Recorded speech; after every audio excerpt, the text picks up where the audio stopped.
ആ ഇടമേതാണെന്ന് പ്രതിപക്ഷ നേതാവ് പറയണം. ആ ഇടമേതാണ്? യൂണിവേഴ്സിറ്റി കോളേജിൽ ഇടിമുറിയുണ്ടോ?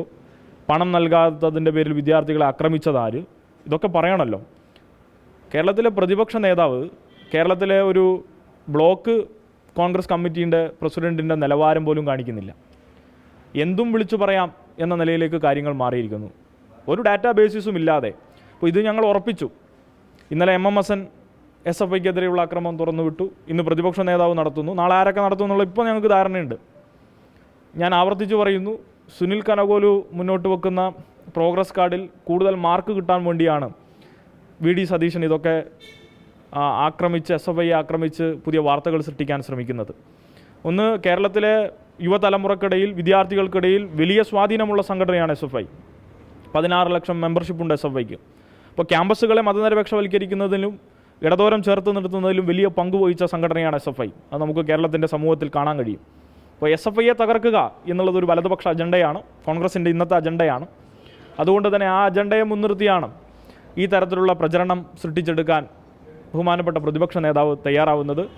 പ്രതിപക്ഷ നേതാവ് യഥാർത്ഥത്തിൽ ചെയ്യേണ്ടിയിരുന്നത് അദ്ദേഹത്തിൻ്റെ വിദ്യാർത്ഥി സംഘടനകളിലെ നേതാക്കന്മാരെ ഉപദേശിക്കുകയായിരുന്നു.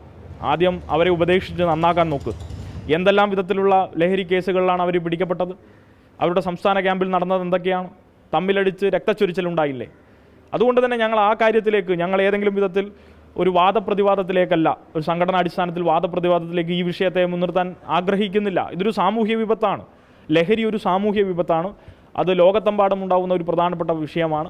അത് ആ നിലയിൽ തന്നെ കേരളത്തെ പിടിമുറുക്കാൻ ശ്രമിക്കുന്നുണ്ടെങ്കിൽ അതിനെ പ്രതിരോധിച്ച് തോൽപ്പിക്കാൻ ആവശ്യകരമായിട്ടുള്ള ഇടപെടലാണ് നടത്തുക. യോജിച്ച് മുന്നോട്ട് പോകാൻ തന്നെയാണ് ഞങ്ങൾ കാണുന്നത്. പക്ഷേ അതിന് തുരങ്കം വെക്കുന്ന തരത്തിലുള്ള ഒരു ആലോചനയും പ്രവർത്തനവും അതിൻ്റെ പ്രസ്താവനയുമാണ് കേരളത്തിലെ ബഹുമാനപ്പെട്ട പ്രതിപക്ഷ നേതാവ് നടത്തിയിരിക്കുന്നത്.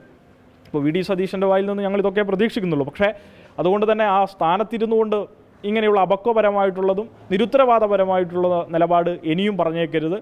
കേരളത്തിലെ ജനങ്ങൾ നിങ്ങൾ ഒരു മണ്ടനാണെന്ന് കരുതി പോകും. അതുകൊണ്ട് അത്തരത്തിലുള്ള ഒരു കാര്യത്തിലേക്ക് പോകേണ്ടതില്ല എന്നാണ് VD സതീശനെ ഓർമ്മിപ്പിക്കാനുള്ളത്. ഇത്തരം ഒരു വലിയൊരു വിഷയത്തെ ഇത്രമേൽ സരസമായി, ഇത്രമേൽ മൈന്യൂട്ടായി കാണാൻ വളരെ സിമ്പിളായി കണ്ടുകൊണ്ട് ഇടപെട്ട VD സതീശൻ്റെ ആ പ്രസ്താവനയോട് അങ്ങേയറ്റം ഞങ്ങൾ പ്രതിഷേധം രേഖപ്പെടുത്തുകയാണ്. ഞങ്ങൾ നേരത്തെ പറഞ്ഞല്ലോ, ഞങ്ങൾ കേരളത്തിലെ മുഴുവൻ യൂണിറ്റുകളിലും ഇതുമായി ബന്ധപ്പെട്ട ഒരു വിജിലൻസ് സ്ക്വാഡ് രൂപീകരിക്കും. മുഴുവൻ വിദ്യാർത്ഥി സംഘടനകളെയും, എല്ലാ വിധത്തിലുള്ള വിദ്യാർത്ഥി സംഘടനകളെയും ഞങ്ങൾ അതുമായി ബന്ധപ്പെട്ട് ഇതിൽ കണ്ണി ചേർക്കാൻ ആഗ്രഹിക്കുന്ന, ഞങ്ങളോടൊപ്പം നിൽക്കാൻ ആഗ്രഹിക്കുന്ന എല്ലാ സംഘടനകളെയും കൂട്ടായി യോജിപ്പിച്ച് മുന്നോട്ട് കൊണ്ടുപോകണമെന്ന് തന്നെയാണ് കാണുന്നത്. ഇതൊരു വലിയ സാമൂഹ്യ വിപത്തിനെ നേരിടാൻ ആ നിലയിൽ തന്നെ പ്രവർത്തിക്കണമെന്നാണ് കരുതുന്നത്. താല്പര്യമില്ലാത്ത ആളുകളുണ്ടെങ്കിൽ സ്വാഭാവികമായിട്ടും അവരുടെ താല്പര്യക്കുറവിന് കാരണവും ഉണ്ടാകും.